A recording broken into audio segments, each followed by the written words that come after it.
Well, this is where Mark Zuckerberg, the founder of Facebook, started his journey at a corner office. His journey has been quite like his platform's. Monumental success and popularity brought increased scrutiny. He, in fact, had to leave this corner office because of privacy. Similarly, his platforms, Facebook, WhatsApp, and Instagram, have had to submit to that scrutiny. The Parliament of India and the Election Commission have demanded action. And that's why we're out here in USA, California, at the headquarters of Facebook to get answers to how Facebook is making sure that its platforms are not weaponized at a time when India, the world's largest democracy, goes to elections. Because the fate of an entire population of 1.3 billion people shouldn't be left to those who manipulate social media. And we started with Facebook's war room for India's elections.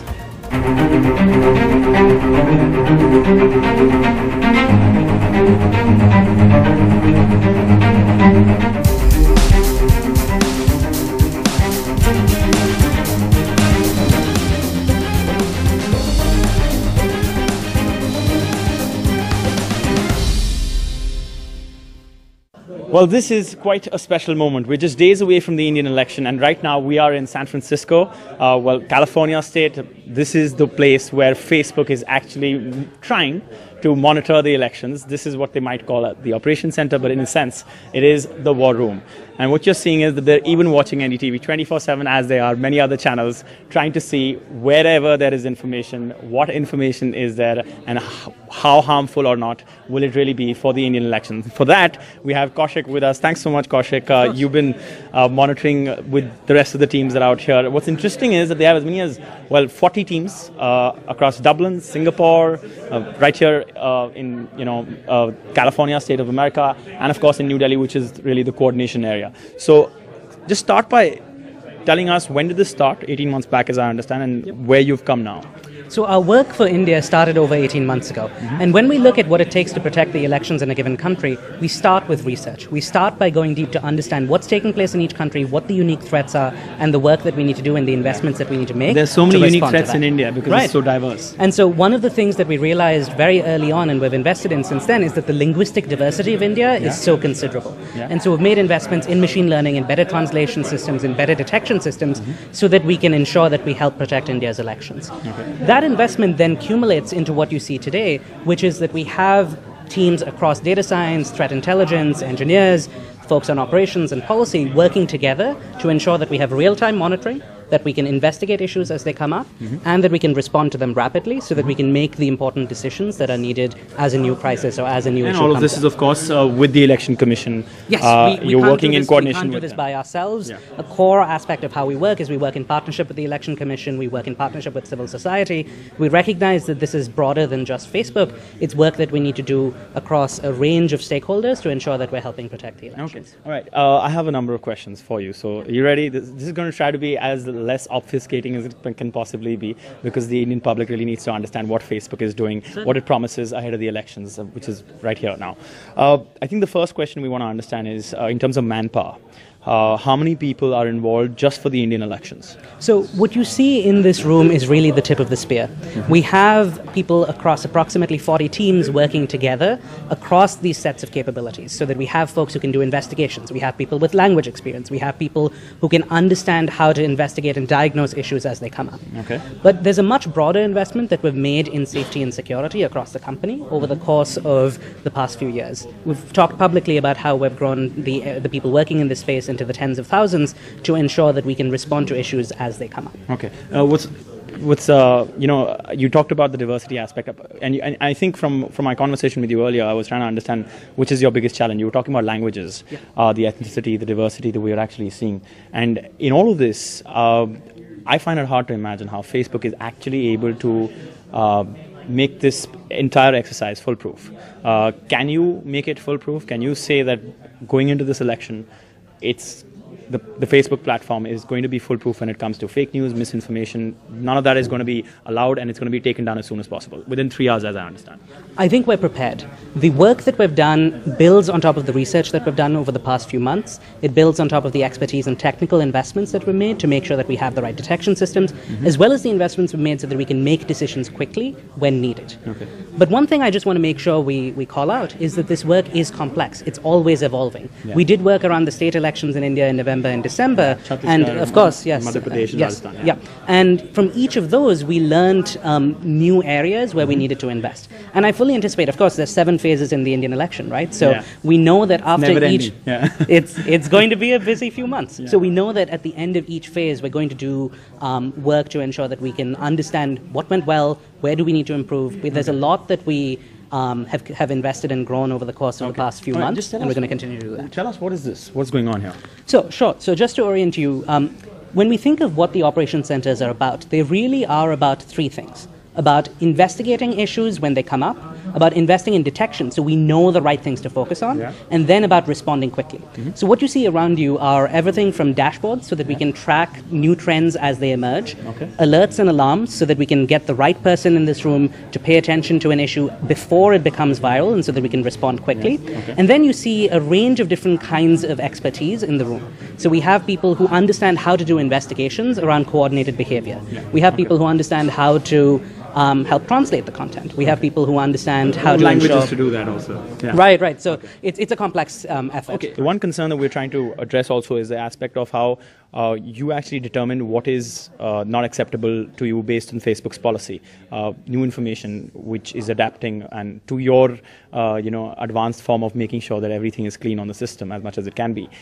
I'm trying to ask you, how quickly will you be able to react to something that is posted? And I'm just saying it like this: if I post something that is misinformation or fake news on Facebook, and you're not quite sure whether this is fake or misleading and it needs to be taken down, what do you do? Just explain it to our viewer, simply. So we have built out partnerships across India with what we call third-party fact-checkers, people who work as... 7 of them? 7 of them, okay, who have worked across languages, and they've been integrated into this process so that when a new issue comes up, we can engage with them, they can work to ascertain whether or not it's true or false, and then feed that information back to us so that we can take action. Okay. We know that in an election, every second counts, and so a lot of how we look to improve from one phase to the next phase, from one election to the next election, is about making it possible for us to make decisions more rapidly, and that involves both work in partnership with third-party fact-checkers and publishers, but it also involves technical investments that were made in this room. Okay. So let me get this straight, simplified. I posted something and you have to figure out whether it's actually fake news or not. And then you look at your policy. Do you change your policy very quickly to actually understand that, okay, this was something we didn't incorporate in our policy, so we need to now incorporate it in our policy before we take it down so that legally we are covered? So one of the things that we've done is we've built a partnership with the Election Commission so that as they flag issues to us, we have the ability to respond quickly there. Okay. We also have built the ability to make adjustments as needed within this room. So we have folks from policy in this room. I'll give you an example just to help talk through this. In Brazil, last year, of course, there were elections, and we had a similar operations center that we were running. Yeah. We saw new spikes of behavior, and then rapidly realized that they required us to work on adjusting how our policies were defined around hate speech. And then what we were able to do was, within a couple of hours, recognize that this was a problem, get the right people involved, make a decision, and then figure out how to take that content down so that we could keep people in that part of Brazil safe. That kind of ability to respond quickly is the core reason why we've invested in building this out. How quickly do you promise that each situation is different, so it's going to come down to how complex this is. I think 3 hours was the time that the Election Commission suggested. What I can say is that we have invested in making sure that we have staffing across the world so that as India enters the most critical periods, we have the ability to respond in Singapore, out of California, as well as with the work that we've set up. I think everyone's acknowledged that WhatsApp is the toughest thing to monitor during the elections, and I just want to understand the coordination that you managed to pull off. Facebook, WhatsApp, I see some monitors out here reflecting that.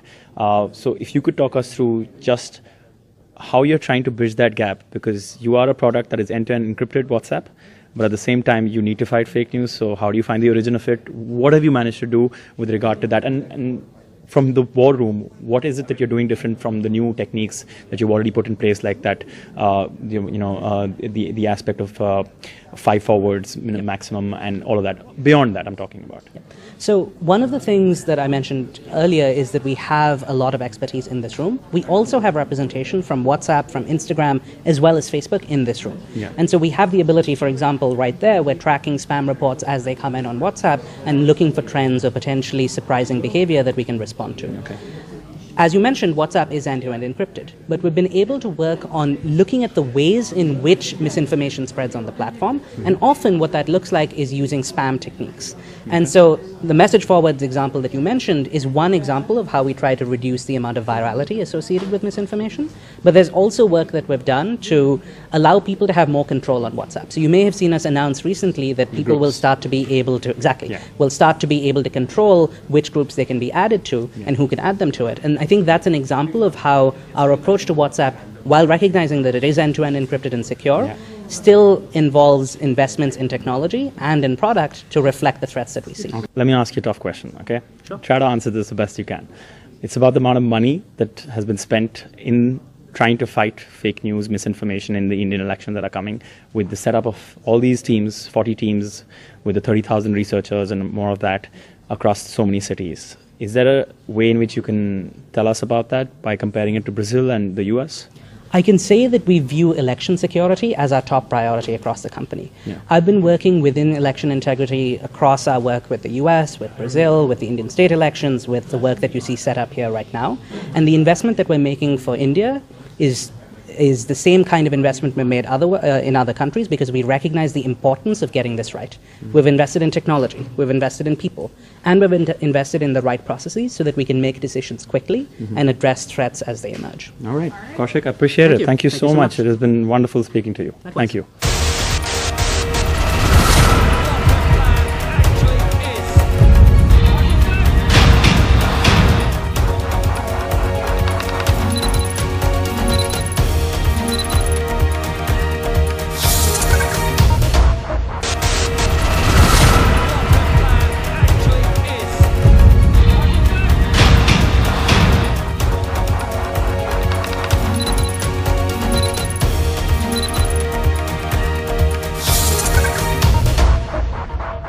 We are now at the Facebook headquarters. This is one of their new buildings, and we're just trying to understand how the entire system works when it comes to fighting fake news or misinformation in the election process. We've already got a sense of what happens in the election war room or operations center, and that's the one that's out here in in California, in America, but there are others in Singapore and Dublin, and I don't know how they coordinate, but we're going to find out. And Katie is right here with us to understand all of that.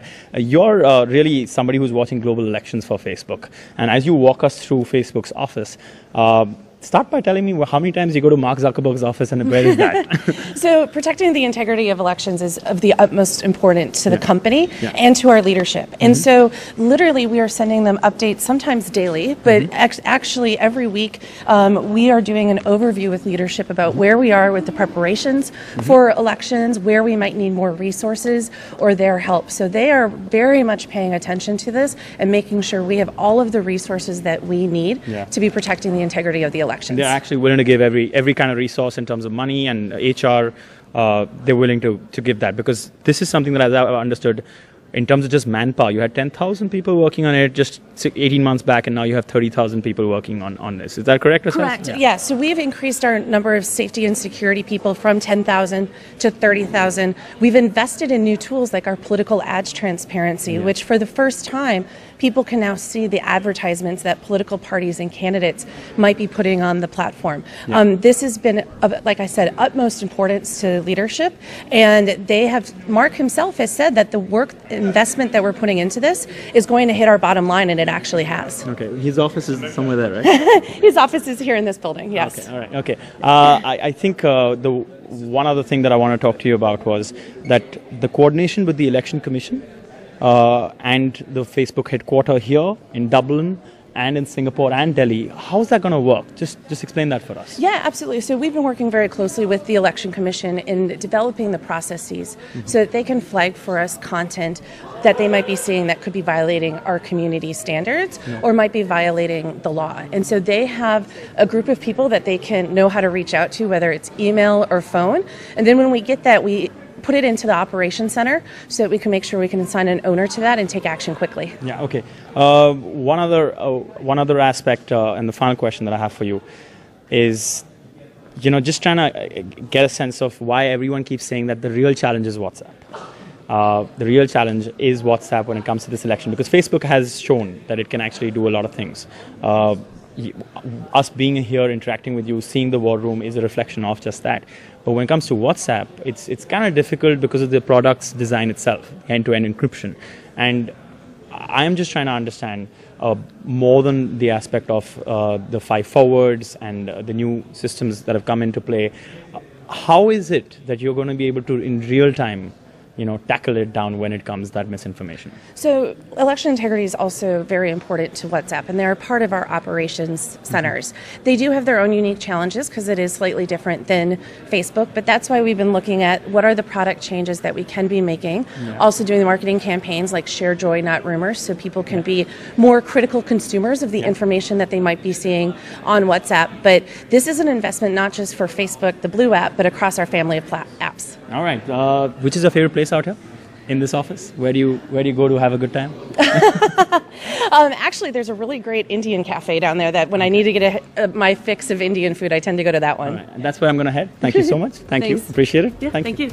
More than Facebook, the scrutiny will continue to be on WhatsApp. In the conversations I've had with representatives of both Facebook and WhatsApp, I've learned that India's civil society cannot just believe in responsible digital empowerment, but it also needs to play an active role.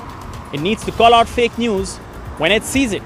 Report it to these platforms. Facebook, WhatsApp, Instagram, and the government need all the help they can get in fighting against these bad actors.